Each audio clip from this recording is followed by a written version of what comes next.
Welcome to Smish Alert. I wanted to share a little bit about how our campaign intelligence works in real time. So this is the Smish Alert app deployed here on actually my personal iPhone, running message filtering. And here in the web dashboard, you can actually see how many people we have licensed, how many devices we have running. But specifically under workforce exposure here, you can see how many messages are being proactively screened by the Smish Alert app on the phone, how many are being automatically sorted out of your text message inbox. And then there's the employee reporting section. So how many people are actually reporting messages, how many are being analyzed, and how many are high risk that have been flagged. You also have your employee view here. So just as a real-time example, over the weekend, got a couple of text messages and they were automatically flagged by the system.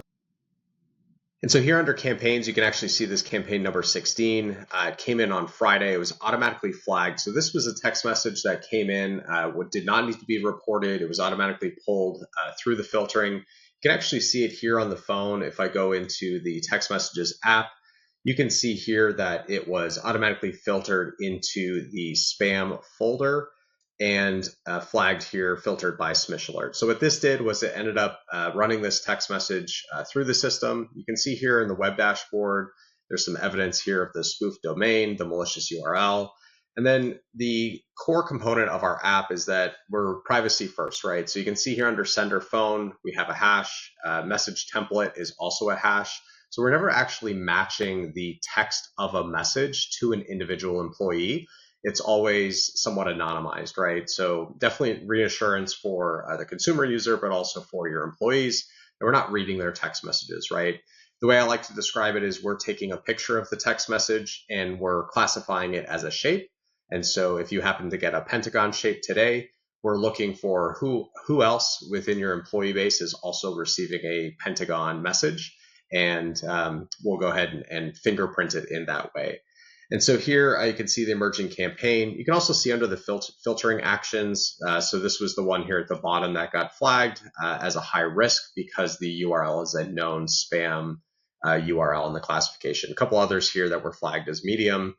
And in the actual app, you can see alerts that I've reported, but under the org tab, which is available to administrators, you can see how many reports there have been over the last 30 days.